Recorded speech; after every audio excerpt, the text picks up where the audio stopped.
तो आप देख रहे हैं हमारी स्पेशल रिपोर्ट बढ़ता कुनबा भाजपा, घटता विपक्ष आज का। दरअसल भाजपा आज 43 साल की हो गई। 6 अप्रैल 1980 को जब ये पौधा रोपा गया था तो लगा नहीं था कि अपने शुरुआती स्वरूप जनसंघ से भी कई गुना बड़ा पेड़ लगेगा। इतना बड़ा कि बाकी पेड़ इसके आगे बौने या पौधे लगेंगे। ऐसे में 2 सांसदों की पार्टी लेकर विश्व की सबसे बड़ी पार्टी बनने तक का भाजपा का यह सफर आसान नहीं था। देखिए हमारी स्पेशल रिपोर्ट।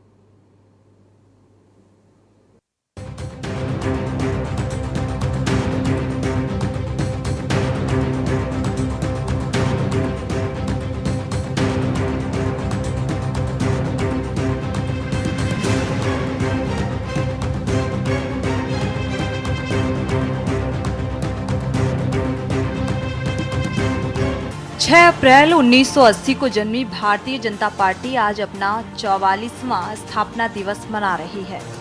बीजेपी इस मौके को पूरे देश भर में धूमधाम से मना रही है। देवभूमि उत्तराखंड में भी बीजेपी ने अपने स्थापना दिवस को बूथ स्तर तक मनाया। मुख्यमंत्री धामी ने पार्टी के सभी कार्यकर्ताओं को भी नमन किया, जिसकी बदौलत आज बीजेपी सबसे बड़ी पार्टी बन गई है। वहीं बीजेपी प्रदेश अध्यक्ष महेंद्र भट्ट ने कहा कि पार्टी का लक्ष्य है कि समाज के हर वर्ग को पार्टी से जोड़ा जाए और इसको लेकर पार्टी कार्य कर रही है। सबसे पहले तो पार्टी के स्थापना दिवस की और हनुमान जयंती की दोनों की सभी को बहुत बधाई देता हूं, बहुत शुभकामनाएं देता हूं। और इस अवसर पर उन सभी महान आत्माओं को, उन सभी महान कार्यकर्ताओं को जिन्होंने अपना तिल जलाकर भारतीय जनता पार्टी जैसे पौधे को लगाया और वो पौधा आज बट वृक्ष का रूप लेकर संपूर्ण भारत की सेवा में लगा हुआ है, संपूर्ण विश्व को कहीं ना कहीं प्रकाशमान करने का काम कर रहा है। आदरणीय प्रधानमंत्री जी का आज बहुत ही प्रेरणादायी संबोधन सभी कार्यकर्ताओं के लिए हुआ है। केवल उनके संबोधन में कि भारतीय जनता पार्टी केवल चुनाव तक सीमित नहीं है, चुनाव जीतने तक सीमित नहीं है। हम उत्तराखंड के अंदर भी माननीय प्रधानमंत्री जी के प्रेरक उद्बोधन से प्रेरित होकर जन जन का विश्वास जीतने का काम करेंगे, जन जन का दिल जीतने का काम करेंगे। आज हमारी पार्टी के 44 स्थापना दिवस पर देश के प्रधानमंत्री आदरणीय नरेंद्र भाई मोदी जी द्वारा प्रत्येक देश के बूथ स्तर के कार्यकर्ता का मार्गदर्शन किया। हमारे उत्तराखंड में भी हमने सभी जिला केंद्रों पर, मंडल स्थलों पर और बूथ स्तर पर प्रधानमंत्री के उद्बोधन को कार्यकर्ताओं को सुनाने का हमने पूरा कार्यक्रम से तय किया था। और मुझे बताते खुशी है, अभी तक की जो जानकारी हमको प्राप्त हुई है, लगभग 90% बूथों पर हमारे कार्यक्रम आज हुए हैं। बता दें कि 6 अप्रैल 1980 को बीजेपी ने अपनी स्थापना के बाद से अब तक लंबा सफर तय किया है और इसके साथ ही वो देश में सबसे ज्यादा सांसदों, विधायकों और पार्षदों के साथ दुनिया की सबसे बड़ी राजनीतिक पार्टी के रूप में उभरी है। बीजेपी ने महज 2 लोकसभा सीटों से अपना सफर शुरू किया और 2019 और 303 सीटों पर पहुंच गई, जबकि कांग्रेस 2019 में 52 सीटों पर ही सिमट गई। लगातार कांग्रेस अपने जनाधार को खोती हुई नजर आ रही है।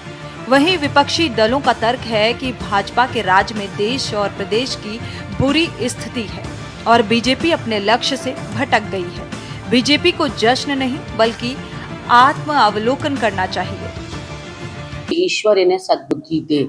आज जो कुछ भी देश और प्रदेश के अंदर चल रहा है वो देश हित में नहीं है, वो जनहित में नहीं है। आपके 9 साल के कार्यकाल में जो आपको 9 साल सत्ता पर काबिज हुए केंद्र में हो गया और 6 साल यहाँ प्रदेश में हो गया है, तो प्रदेश बद से बदतर हालत में पहुंच गए। चाहे हम सड़क व्यवस्था की बात करें, चाहे हम स्वास्थ्य व्यवस्था, शिक्षा व्यवस्था की बात करें, चाहे हम भ्रष्टाचार और कानून व्यवस्था की बात करें, आज कोई भी क्राइम यदि प्रदेश में हो रहा है तो उसमें भारतीय जनता पार्टी के नेता और पदाधिकारियों की संलिप्तता चरम पर दिखाई पड़ रही है। ऐसे में अपने गिरेबान में झांकने की जरूरत भारतीय जनता पार्टी को है। सबसे पहले तो मैं भारतीय जनता पार्टी के स्थापना दिवस पे उनको बधाई देना चाहता हूँ। रही बात की 2 सीटों से बनने वाली, ये सारी पब्लिक जानती है कि किस तरह से उन्होंने साम दाम दंड भेद आपस में लड़ा करके हिंदू मुस्लिम, हिंदू एससी बैकवर्ड, इन सब को आपस में लड़ा करके इन्होंने अब किसी तरह से जनाधार बनाया। इसमें मेन काम काफ़ी हद तक कांग्रेस का भी था, जिन्होंने किसी को पनपने नहीं दिया। कांग्रेस ने भय दिखा करके मुस्लिम को वोट लेती रही, लेकिन कोई काम नहीं किया।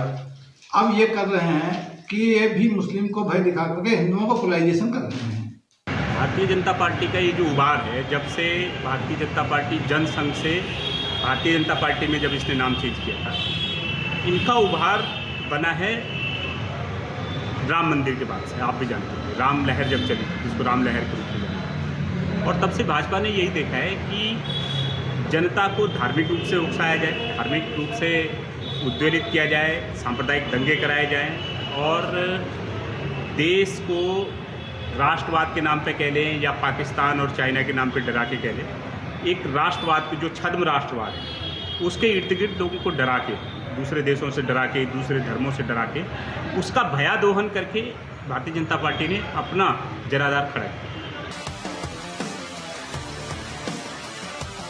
कुल मिलाकर बीजेपी ने अपने 43 साल पूरे कर लिए हैं और निश्चित ही बीजेपी के लिए ये दिन जश्न का मौका है। भाजपा विकल्प रहित संकल्प को साकार करने की कोशिश में लगी हुई है, जबकि विपक्ष पूरी ताकत के साथ बीजेपी का मुकाबला करने में लगा हुआ है, जिसमें उसे फिलहाल कि क्या बीजेपी विकल्प रहित संकल्प को पूरा कर पाएगी? क्या देश में सिर्फ बीजेपी ही एकमात्र विकल्प बचेगा? क्या 2024 में एक बार फिर मोदी मैजिक काम करेगा? क्या बीजेपी की सबसे बड़ी ताकत धर्म की राजनीति है या फिर विकास की राजनीति भाजपा को आगे बढ़ा रही है? देहरादून से के न्यूज़ इंडिया के लिए अंकित काला की रिपोर्ट।